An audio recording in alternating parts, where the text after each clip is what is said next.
നമസ്കാരം. ശബരിമലയിലെ സ്വർണ്ണപ്പാളികളിൽ നടന്നുവെന്ന് ആരോപിക്കപ്പെടുന്ന വൻ കവർച്ചാ കേസിൽ നിർണായക വഴിത്തിരിവ്. കേസിന്റെ അന്വേഷണം പൂർത്തിയാക്കി മാർച്ച് 31-നകം അന്തിമ കുറ്റപത്രം സമർപ്പിക്കുമെന്ന് പ്രത്യേക അന്വേഷണ സംഘം ഹൈക്കോടതിയെ ഔദ്യോഗികമായിട്ട് അറിയിച്ചു. ഭക്തലക്ഷങ്ങളുടെ വികാരത്തെ മുറിപ്പെടുത്തിയ ഈ തട്ടിപ്പിന്റെ ആഴമറിയാൻ ശാസ്ത്രീയ തെളിവുകളാണ് ഇപ്പോൾ കോടതിക്ക് മുന്നിലുള്ളത്.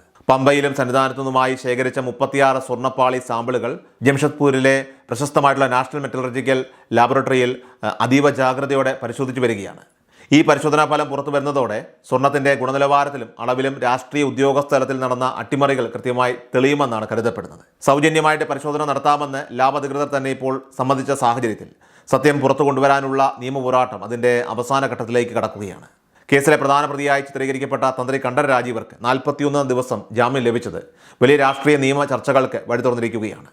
സാധാരണഗതിയിൽ ഇത്തരം ഗൗരവകരമായിട്ടുള്ള കേസുകളിൽ പ്രതികൾക്ക് 60 മുതൽ 90 ദിവസങ്ങൾക്ക് ശേഷമേ ജാമ്യം അനുവദിക്കാറുള്ളൂ എന്നിരിക്കെ തന്ത്രിക്ക് ലഭിച്ച വളരെ വേഗത്തിലുള്ള ജാമ്യം അന്വേഷണ സംഘത്തിന്റെ വാദങ്ങളിലെ പോരായ്മകളിലേക്കാണ് ഇപ്പോൾ വിരൽ ചൂണ്ടുന്നത്.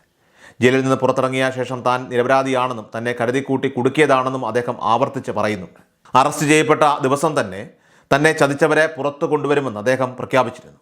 തന്ത്രിയുടെ വെളിപ്പെടുത്തലുകൾ വരും ദിവസങ്ങളിൽ കേസിൽ വലിയ വഴിത്തിരിവാകുമെന്ന കാര്യം ഉറപ്പാണ്. തന്ത്രിക്ക് ജാമ്യം അനുവദിച്ചുകൊണ്ടുള്ള കൊല്ലം വിജിലൻസ് കോടതിയുടെ ഉത്തരവിലെ നിരീക്ഷണങ്ങൾ സർക്കാരിനും ദേവസ്വം ബോർഡിനും കനത്ത തിരിച്ചടിയാണ് ഇപ്പോൾ നൽകിയിരിക്കുന്നത്.